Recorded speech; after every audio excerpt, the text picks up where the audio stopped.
왜 예수님을 믿어야 합니까? 왜 예수님을 믿어야 합니까? 라는 제목으로 말씀을 나누고자 합니다.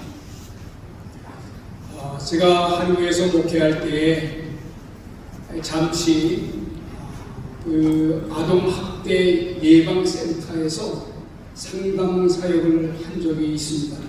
많은 문제의 아동들을 상담하고 그 가정을 방문해서 치료해주는 그런 일들을 했었습니다.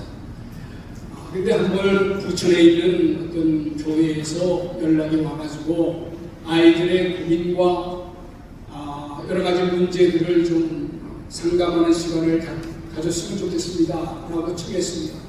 그래서 각 학교 간간에 이제 전 학생들이 쭉 모여있는 가운데서 질문 즉답을 하는 그런 시간을 가졌어요. 여러 가지 이제 질문들이 오가고 거기에 대해서 답을 해주고 질문이 오가고 답을 해주는 가운데에 어떤 한 학생이 이런 질문을 했습니다. 왜 우리가 예수님을 믿어야 합니까? 이렇게 물었습니다. 이 질문은 아주 짧은 질문이지만은 굉장히 본질적인 질문이고 또 기독교인들이 답을 해야 하고 다른 사람들에게 들려주어야 할 얘기입니다. 아마 어쩌면 우리들도 한 번쯤은 왜 우리가 예수님을 믿어야 하지? 라고 하는 질문을 내 자신 스스로에게 해보았을지 모르겠습니다. 오늘 말씀은 이 질문에 대한 답입니다.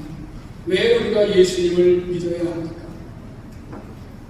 예수님을 믿어야 하는 이유는 가장 가치 있는 삶의 길을 보여주기 때문입니다. 사람들은 누구나 저마다 가치 있는 일을 추구하고 그 일을 수행하려고 합니다. 저마다 그것을 따라서 그 가치 있는 길을 따라 길을 형성하고 그 길을 걸어가려고 합니다. 여기서 길이란 단순한 삶의 방식이 아니라 인생의 삶의 목적과 방향을 의미하는 것입니다. 제가 싱가포르에서 목회를 할 때 집사님 한 분이 목사님 한 분이 저를 만나십시다. 그래서 그분과 함께 식사 교제를 나눴습니다. 식사가 다 마치고 난 다음에 이분이 하는 이야기가 무엇이냐 하면 목사님 저는 우리 부모님이 바라는 대로 정말 착실하게 살았습니다. 공부를 열심히 해라. 그래서 공부를 열심히 해서 우리 부모님이 원하는 명문대에 들어갔고 그리고 명문대에 나와가지고 원하는 데서 취직을 했고 또 사랑하는 여자와 결혼을 했고 아이들을 낳고 그리고 이제까지 쭉 이렇게 살아왔습니다. 다른 사람들이 볼 때 나를 정말 부러워하고 저 집은 참 부럽다 그렇게 얘기하는 이야기도 좀 듣고 제 자신도 생각해 볼 때 뭐 이 정도 살면 괜찮겠다라는 삶을 산 것은 사실입니다. 그러나 어느 날 자기의 삶을 한번 성찰해 볼 때 청소년 시기에도 공부하느라 직장에 가서 열심히 일을 하느라 내가 원래 원하는 어떤 그 자유로운 삶에 대한 것이 거의 없었고 컨베이어 벨트처럼 아침에 일어나서 또 저녁에 회사 가고 또 퇴근하고 회사 가고 퇴근하고 공휴일이 좀 되면 논다면 피곤하니까 그냥 누워있고 그냥 늘 이런 반복되는 삶에서 이렇게 살아도 되는 것인가 하는 생각이 들었습니다. 그래서 자기는 자기 아들을 그렇게 키우고 싶지 않아서 야 공부 좀 적당하게 해도 된다. 그냥 열심히 너 하고 싶은 대로 하고 몰아라. 그래서 아내하고 그것이 늘 그냥 부딪히는 싸움이었다고 말했습니다. 그런데 교회에 나와서 목사님의 설교를 자꾸 듣다 보니까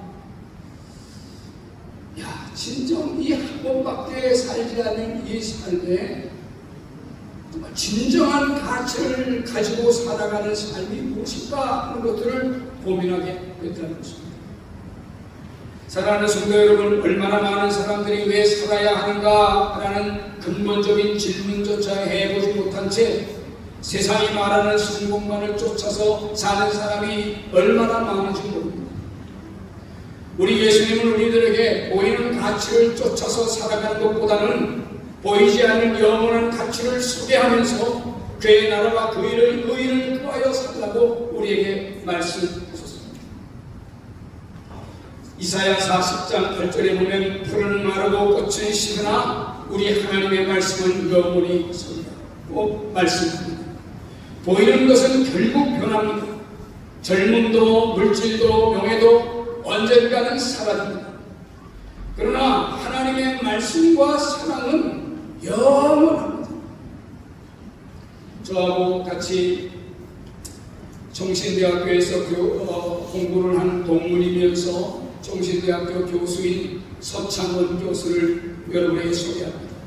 이번에 정신대학교 교수로 섬기다가 은퇴하고 난 후에 순회 선교사로 세계를 돌아다니며 자기의 삶을 정리하고 있습니다.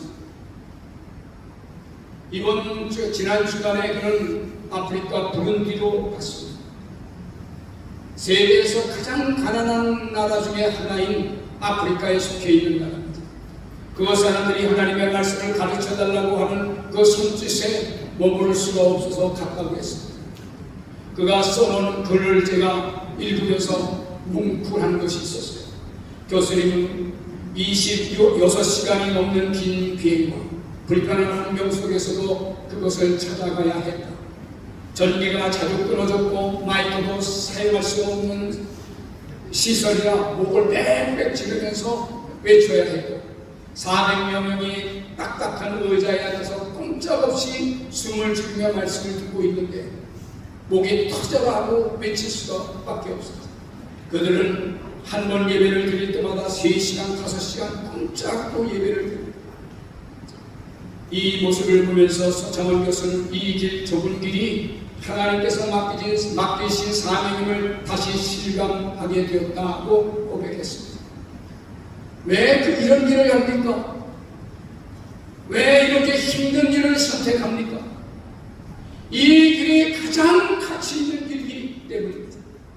외롭고 힘들더라도 거짓보다는 진실을 택하고 이기적인 삶의 태도보다는 이타적인 삶을 택하고 미움보다는 사랑을 택하는 것은 주님이 우리에게 보여주신 가치가 있기 때문입니다.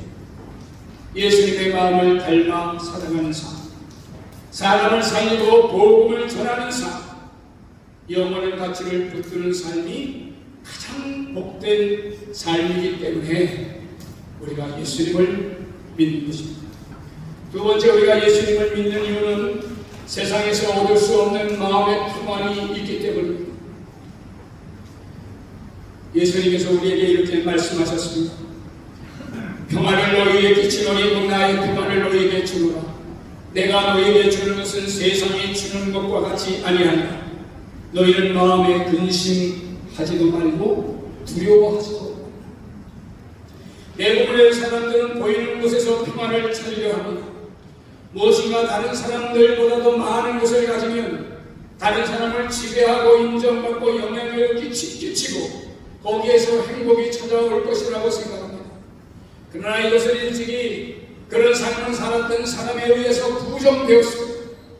그리고 우리 자신들도 이미 그 사실을 알고 있습니다. 사람의 마음은 보이는 것으로 인해서 충족되어지거나 만족되어질 수 없다는 것을 알고 있습니다. 여러분이 잘 알고 있는 파스칼이라고 하는 사람을 말했습니다.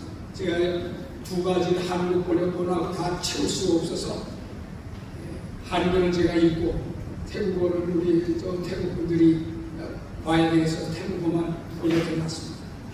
파스칼이 이렇게 말했습니다. 인간이 돈, 권력, 사랑, 쾌락, 성공으로 인간의 빈자리를 채우려 하지만 결국 완전한 만족에 이르지 못합니다. 인간의 마음속에는 하나님만이 채울 수 있는 빈 공간이 있습니다. 인간의 마음속에는 하나님만이 채울 수 있는 빈 공간이 있습니다. 이것은 존 칼빈이 종교심이라고 말했습니다. 루터는 이것을 종교의 씨앗이라고 말했습니다. 하나님이 없이는 그 어디에서도 평안과 만족을 누릴 수 없다는 것을 우리들도 잘 알고 있습니다.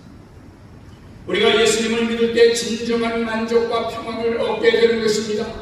그러기에 우리가 예수님을 믿는 것입니다.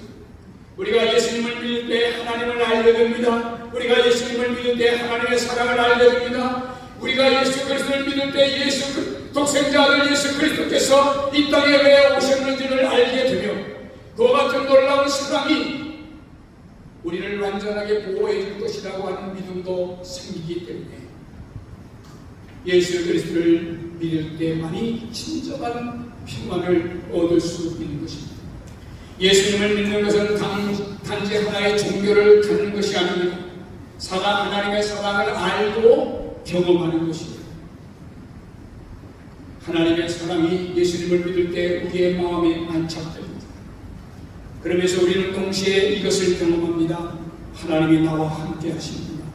하나님이 나를 사랑하시는구나. 하나님이 나를 버리지 않으십니다.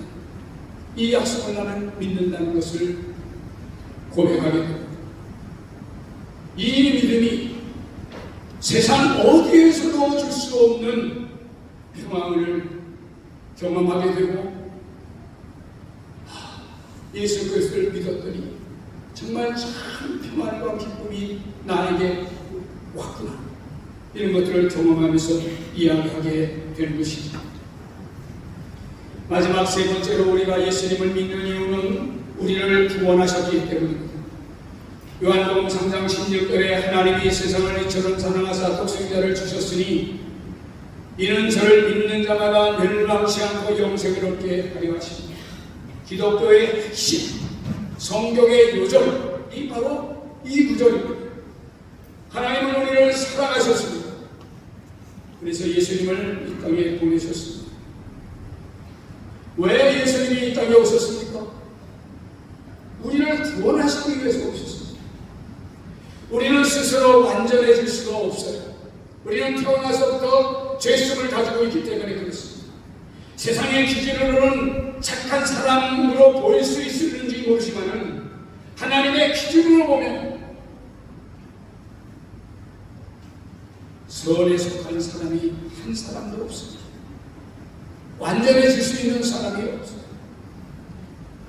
죄를 가지고 있기 때문입니다. 어떻게 죄의 문제를 해결해야 되나요? 누군가가 우리의 죄값을 대신 치르지 아니하면 안 됩니다. 이 일을 예수님께서 하셨습니다. 예수님은 우리의 죄를 짊어지시고 십자가에서 죽으셨습니다. 그리고 우리가 그 대속하신 예수 그리스도의 대속의 주, 우리의 죄를 위하여 죽으신 예수님을 믿을 때 우리의 죄가 용서받고 영원한 생명이 주어집니다. 이것이 복음이고 이것이 우리가 예수님을 믿어야 하는 가장 큰 이유입니다. 사랑하는 성도 여러분, 사람은 누구나 죽음을 맞습니다. 제 동창 하나도 지난주에 하늘나라를 갔어요. 돈이 많아도 죽습니다. 권력이 있어도 죽어요. 아무리 건강해도 죽음 앞에 어쩔 수 없어요. 그래서 죽음은 인간이 가장 두려워하는 문제일 수 있습니다. 그러나 예수님은 우리에게 영생을 주셨습니다. 영원히 사는 것을 우리에게 허락하셨습니다. 예수님은 단지 우리가 이 땅의 삶만을 위해서 이 땅에 오신 것이 아니라 죽음을 이기시고 영원한 생명을 우리에게 주시기 위하여 이 땅에 오셨습니다. 예수님을 믿는 사람은 영원한 생명이 있다는 사실을 알고 있으며 그 삶을 사모합니다. 예수님을 믿는 사람은 죽음이 끝이라고 생각하지 않습니다. 육신은 죽어도 하나님 안에서 영원한 생명을 누린다는 것을 알고 있기 때문에 그렇습니다. 예수님께서 말씀하셨어요. 나는 부활이요 생명이니 나를 믿는 자는 죽어도 살 것이다. 예수님을 믿는다는 것이 단순히 종교생활을 하고 착하게 사는 그 이유를 넘어서 영원한 생명의 길로 가는 그것 때문에 예수님을 믿는 것이 귀한 것입니다. 사랑하는 성도 여러분, 예수님을 믿는다는 것이 단지 교회를 다니는 것만이 아니라 예수님을 믿는 것은 가장 가치 있는 삶을 발견하는 것입니다. 예수님을 믿는 것은 세상이 줄 수 없는 평안을 얻는 것입니다. 예수님을 믿는 것은 영원한 구원을 얻는 것입니다. 그러므로 예수님을 믿는 것은 제가 목사이어서라도 그런 말씀을 여러분에게 드리긴 하지만 실제적으로 우리가 그것을 경험하고 누려야 하는 것은 가장 성공한 사람입니다. 내가 이 땅에 권력을 잡았다고 해서 성공한 것이 아니고, 내가 이 땅에서 많은 돈을 가지고 있다고 해서 성공한 것이 아니고, 내가 예수님을 믿었다는 그 사실 자체 하나, 하나님 앞에서 가장 성공했다고 하는 것을 보이는 증거입니다. 그러므로 사랑하는 성도 여러분, 교회 설립 34주년을 맞아 나는 여러분에게 묻고 싶습니다. 왜 예수님을 믿습니까? 왜 우리가 예수님을 믿어야 합니까? 가장 소중한 일이기 때문에 예수 그리스도를 믿는 믿음을 떠나서는 우리가 그 어떤 일도 가치를 부여하거나 의미를 부여할 수 없기 때문에 그렇습니다. 사랑하는 성도 여러분, 예수 그리스도를 진정성 있게 믿으며 여러분의 삶을 가장 가치 있게 만드시는 분, 세상에 얻을 수 없는 평안을 경험하게 될 것이고 영원한 생명을 갖는 속에서 하나님이 주시는 깊은 은혜들을 받아 누리게 될 것입니다. 여러분의 삶의 문제도 하나님께서 간섭해 주실 것이 분명합니다. 예수님을 믿고 하나님의 사랑 안에서 참된 평안과 영원한 소망을 누리는 삶이 되시기를 주님의 이름으로 축원합니다.